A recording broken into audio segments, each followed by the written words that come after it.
My name is David Sanchez. I am the founder and director of a Los Angeles-based outreach organization called Strike Out Against Drugs. We're in a battle, we're in a fight. There's more drug dealers and more gangs and more drugs out there than we can handle. The age of kids using drugs is at the lowest that it's ever been in history. If it started with marijuana, maybe it's already made it to crystal meth, maybe it's already made it to heroin. Behind every tree, behind every building, there's a drug dealer giving drugs to a little kid and trying to make him a drug dealer. But do we give up the fight because of that? No. I knew that I had to find a way to educate people, because knowing about something that can hurt you is half the battle of being able to defeat it. Redondo Beach is a good place to raise a family. It's got good schools. These are some of the last pictures that are in existence of me as a younger child and going through my teens. This one right here, I was probably about 6 or 7 years old. Everything was normal.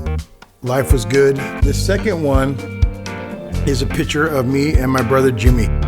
I think I was probably around 9 at this point. So around this age is when the marijuana actually started coming into my life. One of my neighbors thought it would be a good idea or a funny situation to see a 9-year-old child be high on marijuana. What he didn't realize was that was going to end up affecting the rest of my life.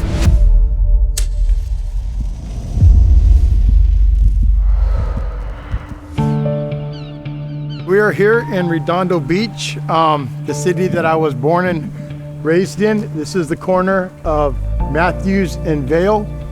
My family had a house here at 2305 Matthews. Our garage was kind of the meeting place for the people, the kids in the neighborhood, because we could shut the garage door down and sit in there and experiment with drugs. First time I ever did heroin was right here on this property. First time I ever did crystal meth was right here on this property. Most of the people that I grew up with are either dead or in prison.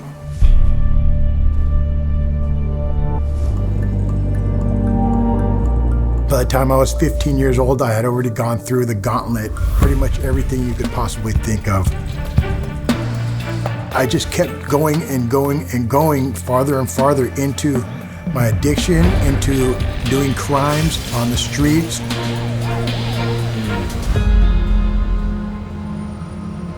This is Los Angeles Men's Central Jail, otherwise known as LA County Jail. This is where I spent most of my younger years as an adult. I was sentenced here when I turned 18. I've spent so many years in this brick building right here. It's only by the grace of God that I was able to actually survive. When I finally had lost everything in my life, literally walking the streets, one set of clothing, no money, not even a phone to call anybody, I decided to make a change in my life. I didn't know if I could do it, but I knew I needed a change.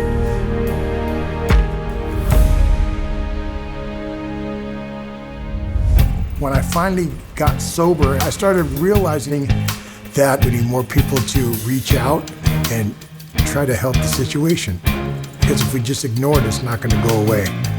You know, and this drug epidemic, it's not even an epidemic, it's a pandemic. We are over here off of 8th and Alvarado.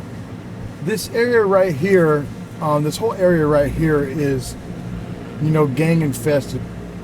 There's probably 7 or 8 different gangs that are kind of reside around MacArthur Park and the surrounding areas, and they're all kind of battling each other to take over the drug trade.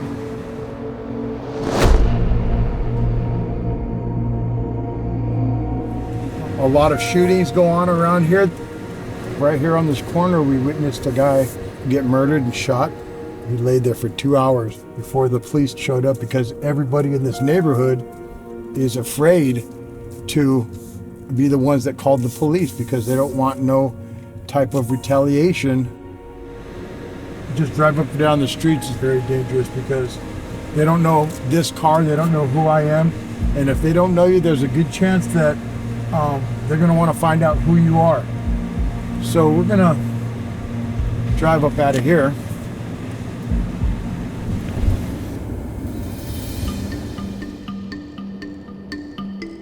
So I started thinking, yeah, I've seen this happen, and I've seen that happen, and I can help somebody else with that knowledge. So we had an idea to open up a sober living.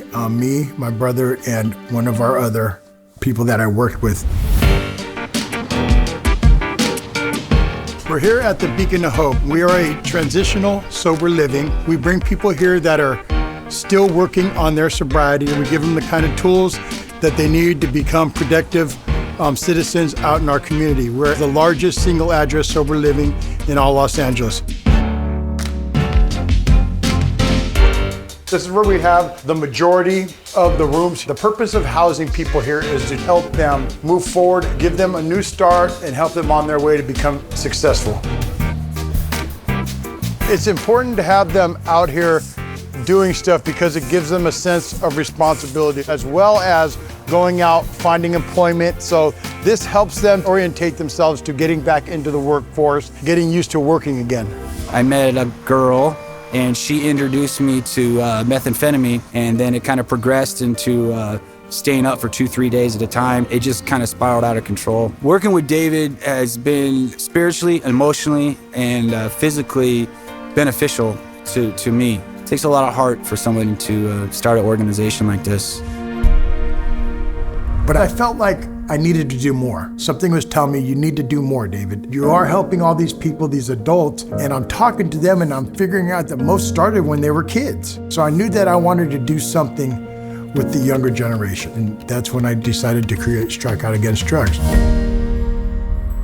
I knew I couldn't do it alone, so I started looking into it and trying to find an organization that I could work with.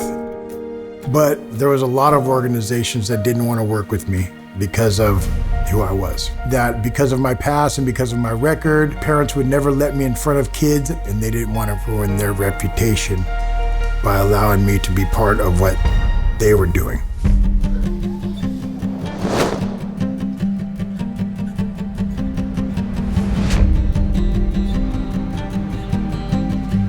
I knew that not everybody has the same experience and information that I wanted to present to these kids. But when I started Strike Out Against Drugs, nobody believed in me. For somebody to say, oh, you know, David's changed and all that kind of stuff, that takes time.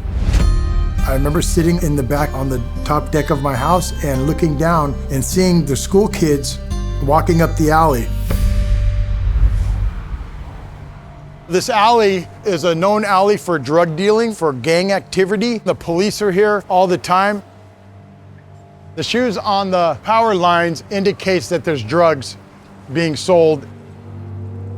I noticed that this alley is a walkway for elementary school kids.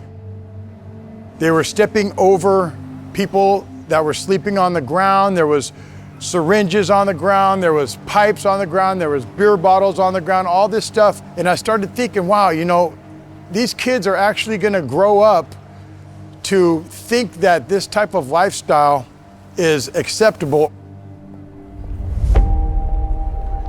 So I had to find an organization that was like-minded, that had the will and the want to get out there and make a change in the community. I was grocery shopping for our facility, and Drug Free World had a booth out there. Drug Free World has the facts about drugs, the truth about drugs, you know, all the statistics, the different names. I started reading some of their pamphlets and I was like, wow, you know, this stuff is pretty amazing. So I made the phone call. The Church of Scientology, they're the sponsors of the Foundation for a Drug Free World. And I went in there and we had a meeting.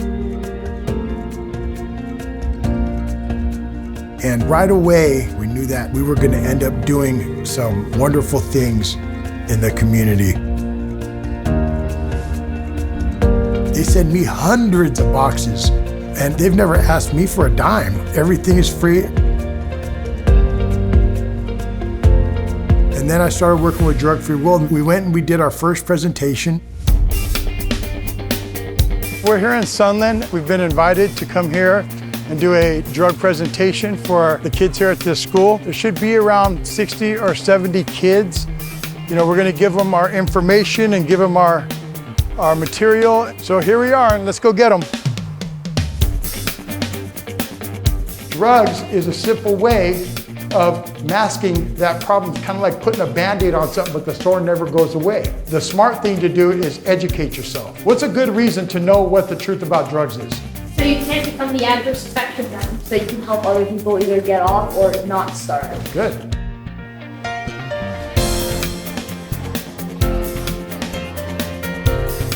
We were able to bring a presentation that was so powerful that, you know, I had kids coming up to me and hugging me, a 9-year-old kid, to come up after you and say, you know, my mother's on drugs, and I'm gonna take her this material, and I'm gonna try to explain to her what you explained to me.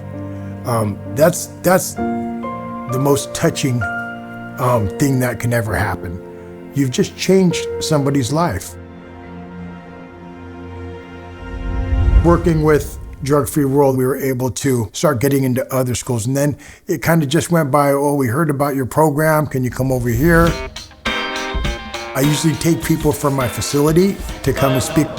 I was around your age. I was only about 8 or 9 or 10 years old when I first took my first drink of alcohol. I was just curious. I had to understand what was going on inside. And I had to realize that I could have stopped this a long time ago. Everybody just started calling us because the program is so good. Educating yourself on drugs, addiction, things like that. You guys have to take advantage of this. Do drugs hurt you? Yeah! Drugs and addiction do not care what color you are. And once people started hearing the message that we had to bring, it was just one thing after another, after another, after another, after another, sometimes 7 days a week.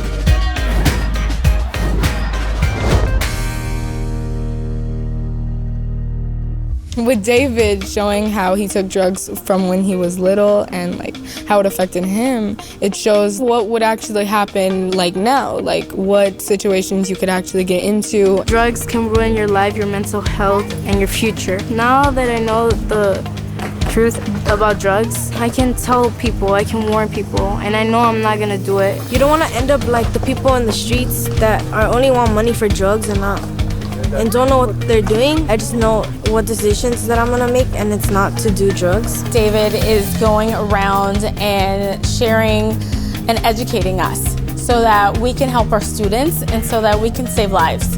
You know, it takes not just one person, but it takes all of us to be able to continue to spread that word. We gotta tell them where we've been, what we've seen, in order to help them. And I think David is helping to stop the lie.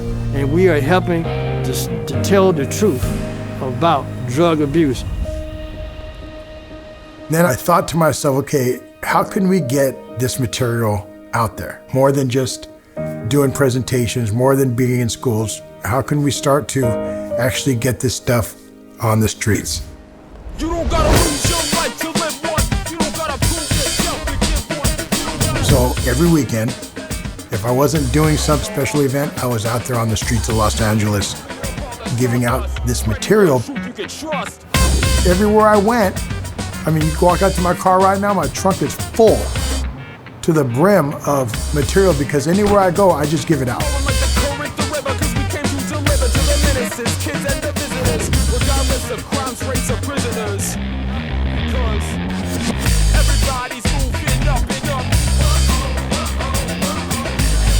I hit the streets as much as I possibly could. People being informed about what drugs are doing to their lives, needed to be able to make an educated decision. Those are the big changes that are happening.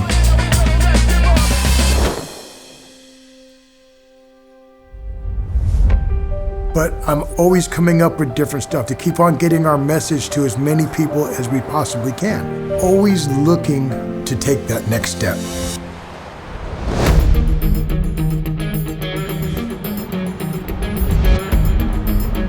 I was sitting out in front of my house and there was this bus, this minibus out there, and I thought, wow, you know, if I could get people inside of a minibus and have videos in there and make it look really cool. TV is going to be in the back. All right, we're going to have surround sound speakers. Now the whole outside of this bus is going to be wrapped. Then we can actually start impacting the people that are at the carnivals or at the fairs or at the outside events. And so the next logical step was, well, let's do it. I went down and bought a 23-seat minibus, transformed it into a Strikeout Against Drugs / Drug-Free World educational theater. And it's been a big hit.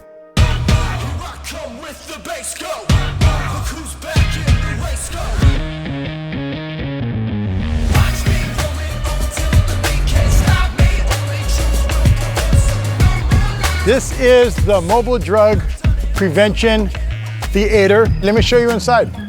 The first thing you see is the pamphlets, 13 different types of most commonly used drugs. We have the videos that are the Drug-Free World videos. We're able to bring this bus and actually do a presentation here, on the go, on wheels, move on to the next place, do more presentations, however many that we can fit in.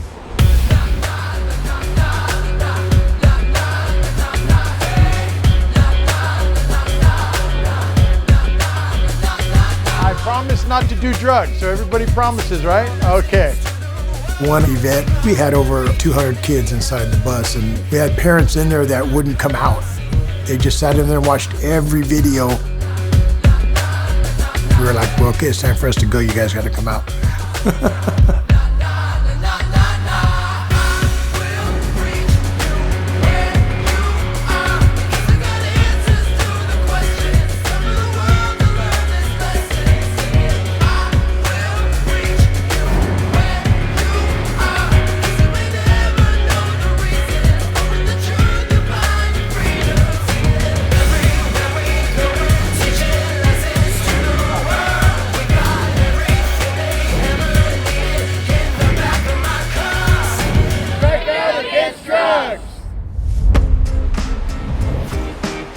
Good morning, everybody.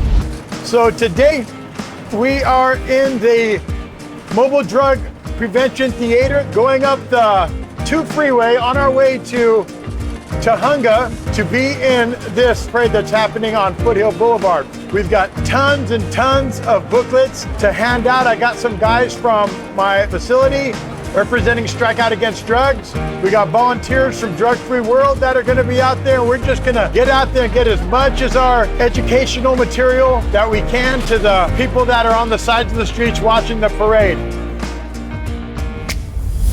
On behalf of the City of Los Angeles, I want to thank Strikeout Against Drugs for their incredible work to make sure that our youth are well aware of the challenges that come with drug use and making sure that we can help avoid the next generation. So thank you so much for your work. Now we work with a lot of different organizations, and I've gotten acknowledgments, awards from the City of Los Angeles, from the Los Angeles Sheriff's Department, from the Los Angeles Police Department.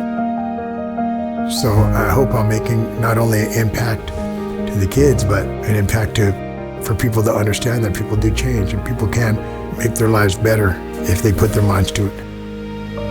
Working with David definitely it's a great addition to the organization, because now we can take the bus to those places and we've been able to use that as a substance abuse education for our youth, so we can also help keep them out of jail. I think David Sanchez is a great man. He's been working really hard for the love of these kids, and he's taking them out of the streets and helping them with this education with the Drug-Free World campaign. We're really proud of him. And when you can reach people, particularly young people, we got a chance. When you get one of these young people to understand that there is a way out, that's saving a life.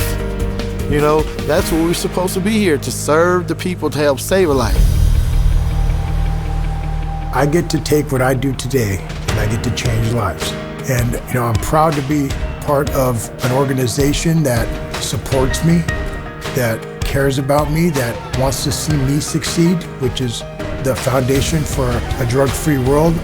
And if I can keep one person, one kid, of all the kids that I talk to, if I can just keep one of them from having that type of lifestyle, then I've done my job, and I'm very proud to be able to do that.